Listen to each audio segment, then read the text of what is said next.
हमने इससे पहले पढ़ा सोयल कैसे फॉर्मेशन होती है, सोयल कैसे बनती है, उसके कौन कौन से नेचुरल एजेंट से कैसे बनती है, वो प्रोसेस हमने पढ़ा। यहाँ पे हम जो पढ़ने जा रहे हैं वो ये है कि सोयल इरोजन क्या होता है और एफॉरेस्टेशन जब हमारी ज़रूरत होती है, एफॉरेस्टेशन क्यों ज़रूरी है उस सोयल इरोजन को रोकने के लिए। जब आप यहाँ पे देखते हो, आप देखो कि ये जब एक्सपोज हो गया, यहाँ से कोई डेवलपमेंट वर्क हो गया, तब जाके ये इसके ऊपर से जो घास फूस थी, जड़ी बूटियाँ थी, वो पूरी जो है वो ख़त्म हो गई। तो ये जो है ये वल्नरेबल बन गई किस चीज़ के लिए? सोयल इरोजन के लिए। अब जब भी बारिशें होती है तो इस सोयल को ये इरोड करके नीचे ले जाता है, ठीक है। इस सोयल को इरोजन से रोकने के लिए हम क्या कर लेते हैं, हम एफॉरेस्टेशन वगैरह कर लेते हैं। बाकी मेथड्स भी है, लेकिन एक अहम मेथड जो है इसको रोकने का वो आपका क्या है? एफॉरेस्टेशन है। तो इसी के ऊपर जब हम यहाँ पे आए हैं तो हम आपको बताएंगे कि एफॉरेस्टेशन से कैसे रुक जाता है। आप यहाँ पे देख लो, ये दरख्त जो है, ये जो छोटे छोटे पौधे जो है, इन्होंने इस सोइल को कैसे बाउंड करके रखा है। यहाँ पे फर्दर जो है वो इरोजन नहीं हो रहा है, बिकॉज ये जो पौधे वगैरह है, इन्होंने इनकी जड़ें जो है, रूट जो है, इन्होंने इसको जकड़ के रखा है अपने साथ में। तो वही मुझे दिखाना था आपको कि कैसे प्लांट जो होते हैं, हम कहते हैं कि प्लांट जो है लगाने से सोइल इरोजन कम होता है या सोइल इरोजन नहीं होता है। तो वही हम यहाँ पे देख रहे हैं कि बिल्कुल ही ये जो प्लांट्स वगैरह जो है, इन्होंने कैसे इस सोइल को बांध के रखा है, इसको फर्दर जो है और इरोजन से रोक दिया है। आप देखोगे सोयल इरोजन होता रहता है, बारिशें आती रहती है, अलग अलग किस्म के सोयल इरोजन होते रहते हैं। बट यहाँ पे अगर आप देखोगे, यहाँ पे इन दरख्तों ने, इन झाड़ियों ने इनको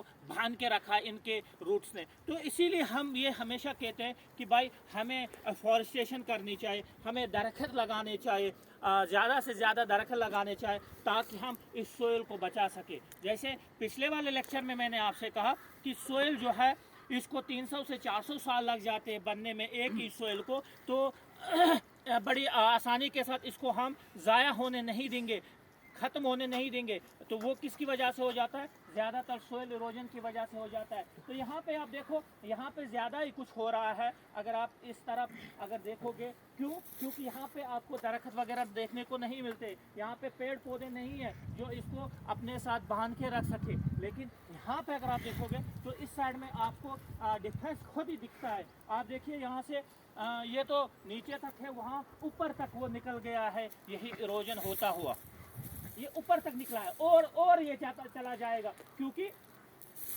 वहाँ पे आपके क्या नहीं है, पेड़ पौधे नहीं है जो इसको बांध के रख सके।